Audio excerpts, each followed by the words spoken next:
Hello, my name is Cody Brownson Katz, and I am a librarian at the Baltimore County Public Library's Owings Mills branch.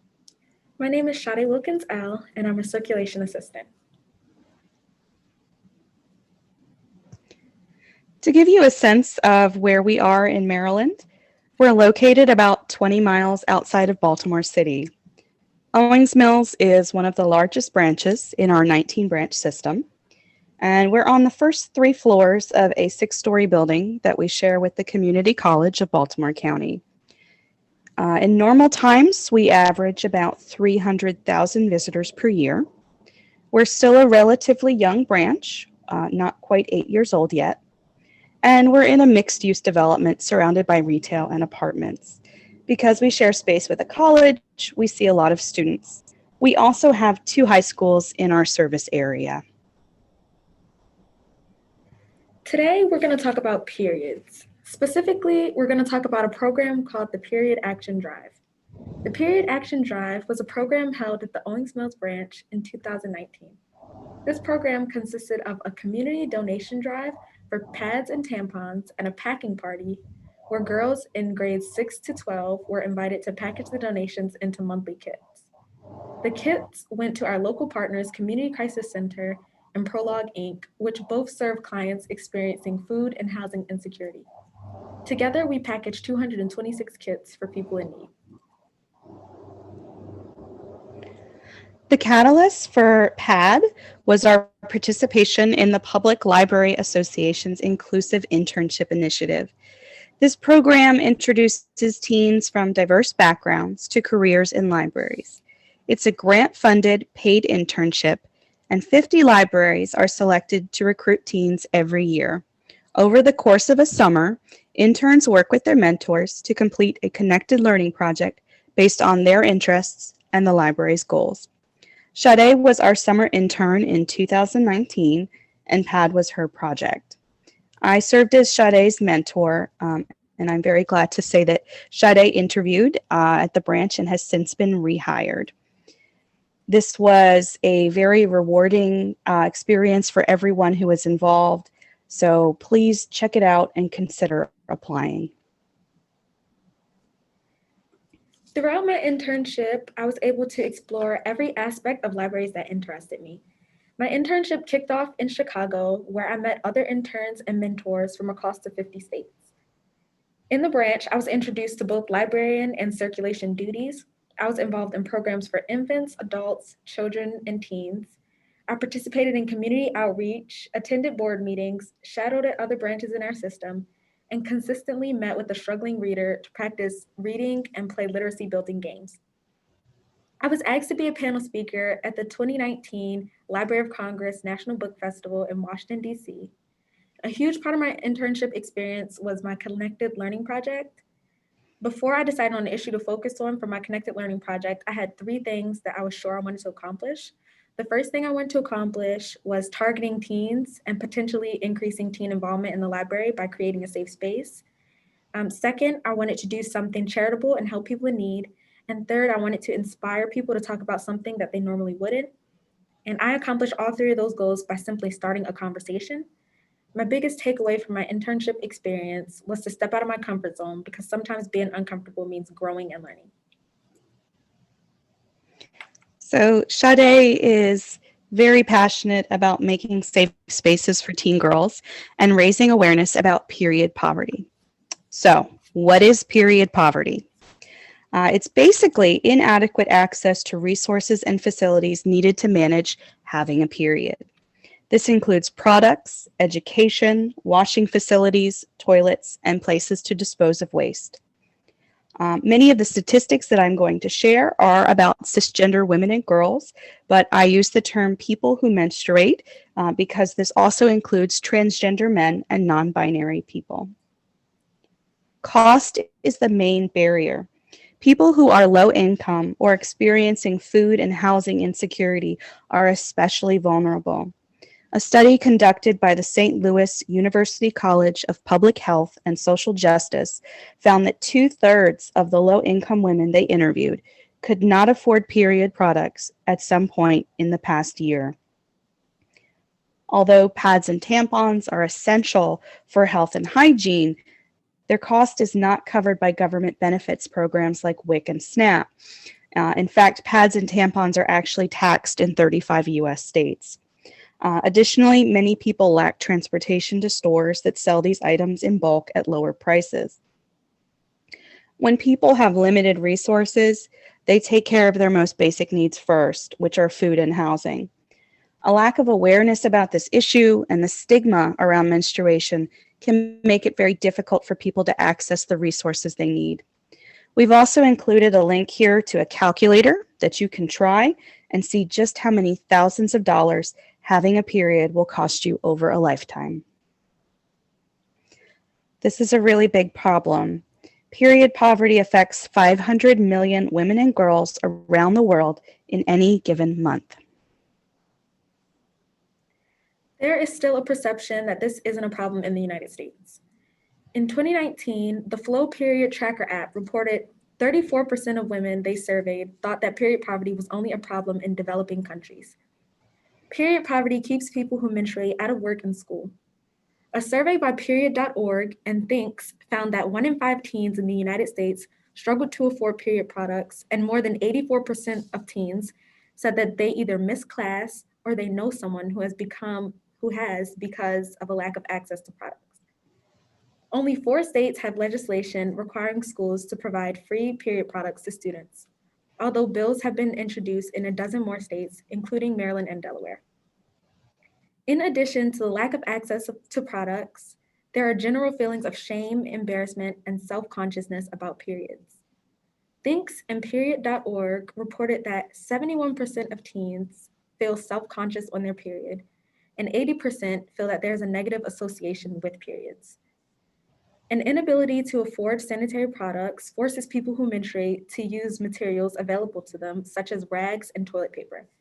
May even ration products by using them for an extended time, which is both unhealthy and a source of embarrassment and shame. No one should have to choose between tampons and food. So, why should libraries get involved? As people have become more informed about this issue, packing parties have grown in popularity. And this is a great way to engage teens because their generation is very socially aware. And this program presents a meaningful opportunity for them to get involved. Also, libraries are the social fabric in our communities. Year after year, Pew studies show that libraries are among the most trusted public institutions. Programs like P.A.D really are an expression of our professional values. Building community by creating opportunities for civic engagement and social connection is one of our strategic goals at BCPL. And we are already working to address relevant social issues in our programming. For example, we've hosted anti-racism story times and panel discussions. We've worked with our community partners at WIC centers. We've invited nurses to give classes to new parents, and we've hosted lawyers from legal aid. We also run donation drives to collect things like food, clothing, school supplies, and toiletries. These are all great talking points if you decide to pitch this program at your library. We used a variety of different marketing tactics to get the word out. Our marketing department created this great Facebook post for us, and Sade wrote a blog post for our website along with a book list on periods and teen wellness. We also made flyers for the branch and a book display centered around the donation box. Now, although periods are a taboo topic for some, the response on social media and in the branch was very positive and supportive. One of our staff shared that she helped a mother and her tween daughter who were looking for books on this subject, and she was able to walk them right over to this display. So this was potentially a very affirming experience for a young person to not only see this display in the library, but also hear the adults around her talking about bodies and wellness openly. So even trying something very simple like a display can have an impact. Now, because it was summer and the schools were closed, we reached out to our summer reading volunteers, several of whom came to the event. We invited girls in grades 6 through 12 because Sade was interested in hosting a series of events for teen girls. But because of the short time frame of the internship, we could only plan one event. So please keep in mind that you can do this program with a variety of ages and genders and mixed groups. A period kit was designed to have enough products to get the average menstruating person through one monthly cycle. A general guideline found online is 5 to 10 of each type of product. We were on the upper end of that range, which gave people a lot of options if they had product preferences. We came up with a plan for what would be included in each kit based on the donations we received. We also created kits with team products at the request of the Community Crisis Center because they were serving a lot of teens whose bodies are different. So it is important to talk to your community partners when making decisions. The basic supplies you should have on hand are paper lunch bags, staplers, and of course, don't forget any information about library resources or community services that you want to include in your kits.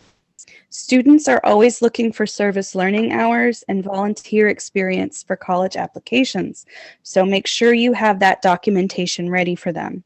And of course, what would a teen program be without snacks? We set up our room assembly line style with one type of product per station. What worked for us was counting the number of products listed on each package and then opening and mixing similar items together in large boxes. Each station had signage with the product and the amount to put in each bag. We also had a station that was just for stapling. Make sure you have a place to store bags as they come off the line, like boxes or garbage bags, because these do get bulky.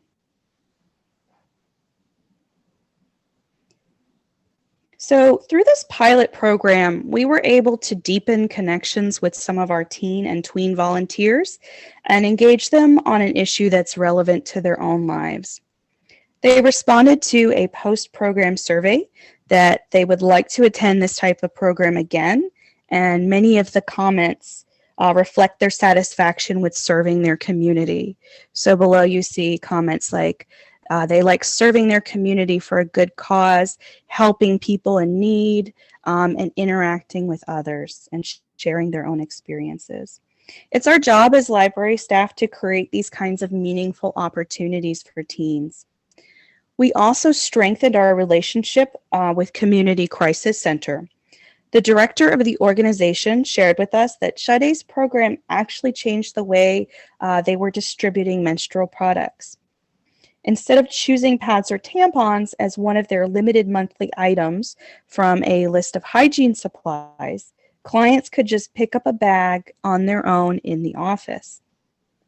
Also, later that year, the Owings Mills branch partnered with the community college to host a weekly discount farmers market in our building lobby. And when it came time to decide what to do with leftover produce every week, we actually arranged for Community Crisis Center to come pick it up. So we were able to keep this relationship very strong and find other ways to continue supporting their mission. I wanted to share a few challenges that we encountered and some lessons we learned with this first program. Choose your date wisely. One of our biggest barriers was the timing of our internship. We had to choose a late summer date, which is peak vacation time, and it limited our pool of volunteers. So ideally, you would want to do this during the school year and reach out to your local middle and high schools.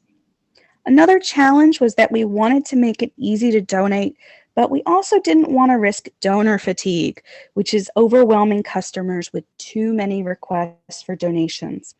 We have several system-wide donation drives, and each branch can run one local drive every year. So this pilot program was limited to just our branch. We had a few customers in other locations who wanted to donate, so we ended up asking them to mail items and change the shipping address to our branch location, which was a good solution. Also be clear about what kinds of products you need so you don't wind up with more of one product than another. Another thing we learned from Community Crisis Center is that some immigrant communities that they serve prefer pads due to cultural preferences. So be aware of any cultural differences in your community. Give yourself plenty of time for this program. We found that an hour was enough time to pack, but we both agree that it felt rushed. The teens were very focused on being efficient. So going forward, I would plan for 2 hours and do some icebreakers to help everyone relax and make this feel a little bit more leisurely. Looking to the future, I'm interested in developing a local teen internship program that incorporates some aspects of the PLA model. Post COVID, that's something I would really like to explore. I'm going to be concluding with some inspiring things that have happened recently. The first ever National Period Day happened on October 19th, 2019. And just last year, Scotland became the first country to make period products available at no cost. There's also a link included to a story in the Baltimore Sun about a student from Towson, Maryland, who has created thousands of these kits during COVID when the need is greater than ever. Thank you, Teen Connect organizers and attendees. If you're interested in trying out this program at your library and have any questions for us, please feel free to reach out to us at cbrownso@bcpl.net and swilkinsl@bcpl.net. Thank you.